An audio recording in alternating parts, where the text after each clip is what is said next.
मुस्तफ़ा आमिर कत्ल केस, लड़की के बयान के लिए इंटरपोल से राब्ते का फैसला। तफ्तीशी ज़राए बताते हैं कि तफ्तीशकारों को वाक़े में मुबैना तौर पर मुलविस लड़की की भी तलाश है। तफ्तीशी ज़राए का कहना है कि केस में लड़की का बयान इंतहाई ज़रूरी है, जिसके लिए इंटरपोल से राब्ता किया जा रहा है। पुलिस हुकाम का कहना है कि मुस्तफ़ा आमिर की कब्र DNA और पोस्टमार्टम के लिए खोली जा रही है। पुलिस हुकाम का कहना है कि बरामद असलहे में आलाए कत्ल कौन सा था, ये फ्रांसिक रिपोर्ट से पता चलेगा। पुलिस हुकाम के मुताबिक छापे में मुलजिम अरमगान के बंगले से बड़ी तादाद में जदीद असलहा भी बरामद किया गया था। पुलिस हुकाम ने बताया है कि मुलजमान किन रास्तों से होकर हब पहुंचे, रूट मैप तैयार कर लिया गया है। मकतूल की वालिदा ने कहा है कि मेरे बेटे को कत्ल करके बगैर नंबर प्लेट वाली काली शीशों की गाड़ी डिफेंस से कैसे निकली। मकतूल की वालिदा ने कहा कि 20 दिन तक SSP इन्वेस्टिगेशन अली हसन उनके बेटे की किरदार कशी करता रहा और मुकदमे में पेश रफ्त ना होने दी।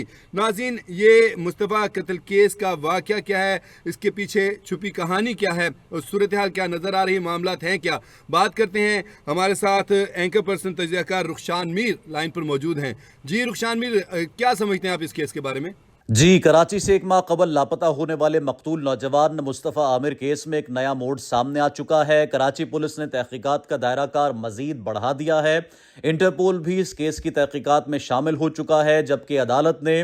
मुस्तफ़ा की कब्र कुशाई की इजाज़त दे दी है। गुज़श्ता रोज़ कराची पुलिस की जानिब से मुलजिम अरमगान के घर पर रेड करके दर्जनों असलहा, हज़ारों गोलियां, जदीद तरीन CCTV कैमराज और कॉल सेंटर के लिए इस्तेमाल होने वाले जदीद कंप्यूटर्स और लैपटॉप्स बरामद किए गए हैं, जबकि मुलजिम अरमगान के घर पर इलेक्ट्रिक गेट और एक वॉक थ्रू गेट भी बरामद हुआ है। जो कालीन मुलजिम अरमगान के घर पर मौजूद था, उस पर खून के निशानात और दीवारों पर गोलियों के निशानात मौजूद थे, जबकि जो DNA सैंपल्स कलेक्ट किए गए वो मकतूल मुस्तफ़ा की वालिदा से मैच हो चुके हैं और उस कालीन पर एक खातून का DNA भी, एक लड़की का DNA भी वहाँ पर मिला है, जिसकी तहकीकात अभी की जा रही हैं। ये मामला जो है, जो गुज़श्ता कई रोज़ से इस वक्त सोशल मीडिया पर भी ज़ेर बहस है, अब इसकी गुत्थियाँ सुलझना शुरू हो चुकी हैं और एक इंकशाफ जो कि सबसे ज़्यादा अहमियत का हामिल है,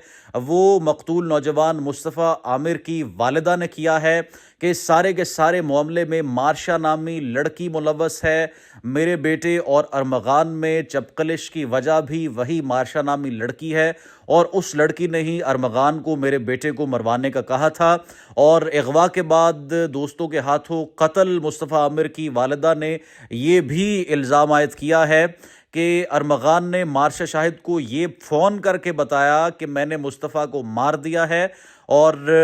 वो लड़की जो है वो अमेरिका जा चुकी थी, वहाँ से वो वापस आई और वो दोबारा फिर एक फ़्लाइट लेकर जो है इस सारे के सारे मामले को गुजरने के बाद दोबारा वो अमेरिका पहुंच चुकी है। अब उस लड़की के साथ राबता बजरिया इंटरपोल किया जा रहा है, उसका जो बयान है वो बड़ी अहमियत का हामिल है। इस सारे के सारे मामले पर उसका क्या स्टेटमेंट है। दूसरी तरफ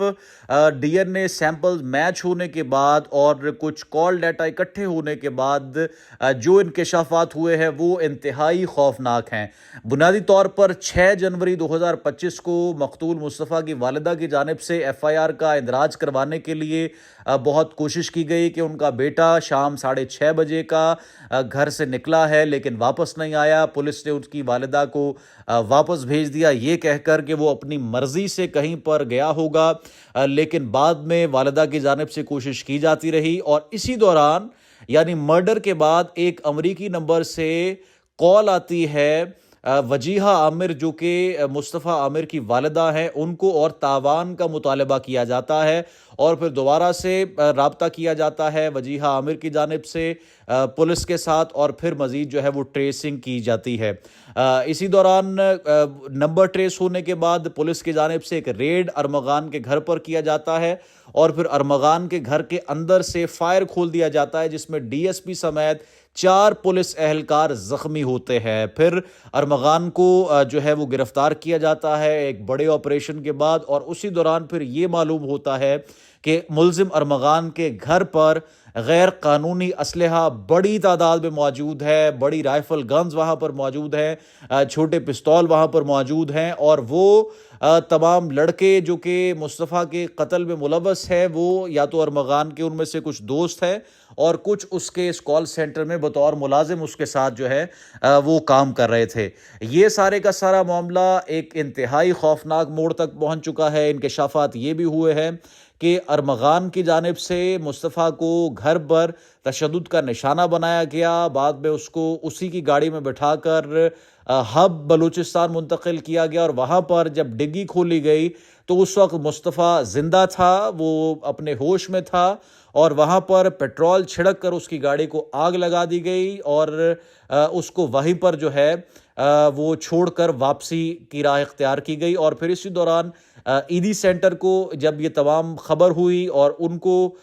جو ہے وہ مقتول مصطفیٰ کی ڈیڈ باڈی ملی، تو اس کے بعد پھر ایدی سینٹر نے تمام تر تدفین کا کام کیا، اور ایدی سینٹر کے اسپوکس پرسن نے یہ بتایا ہے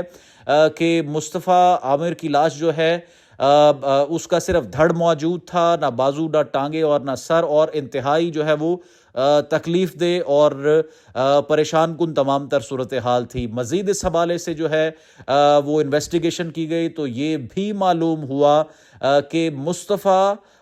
کے ساتھ یہ جو جھگڑا نیو ایئر نائٹ پر ہوا تھا وہ بنیادی طور پر اس مارشا نامی لڑکی کی وجہ سے ہوا تھا جو مصطفیٰ کے ساتھ آئی تھی، اور ارمغان نے نیو ایئر پارٹی کے دوران دونوں کو جان سے مارنے کی دھمکی دی تھی۔ بعد میں ان کی صلح ہو گئی، پھر 6 جنوری کو